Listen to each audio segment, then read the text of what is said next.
Mkoa wa Mogadisho nchini Somalia unabadilika kwa haraka. Maeneo ya vijijini sasa yana miradi yenye ujenzi wa majumba ambayo yanaonekana kama fursa ya uwekezaji kwa Wasomali walioko nje ya nchi. Kiasi ya watu 5,000 wanaishi katika eneo la mradi wa Dar es Salaam nje kidogo ya Mogadisho.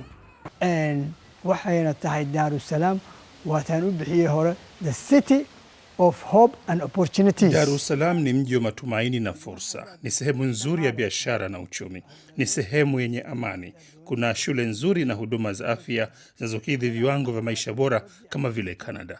Kuna misikiti na usafiri wa umma unapatikana. Waxaa jira masaajidkii laba tallaabo ku jira, masaajid weyn oo aad iyo aad u wanaagsan. Dar es Salaam inapatikana kilomita 7.5 kutoka Mogadishu. Inatoa huduma na burudani ambavyo ni nadra sana nchini Somalia. Ina ulinzi wake binafsi, lakini madawa ya kulevya, muziki na silaha haramu haviruhusiwi. Starehe na burudani kidogo vinapatikana.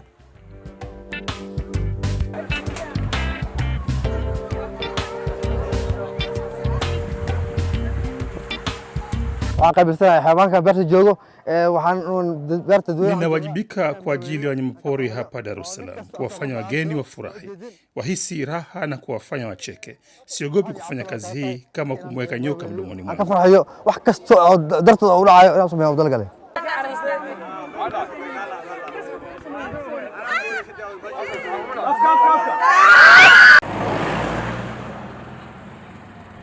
Hapa watoto waliozaliwa nje wanapata kuifahamu tamaduni ya Somalia. Hata watalii wanafurahia burudani za kipekee. Mahitaji yamefanya nyumba kuwa ghali zaidi na majumba zaidi yanafunguliwa nje kidogo ya Mogadishu.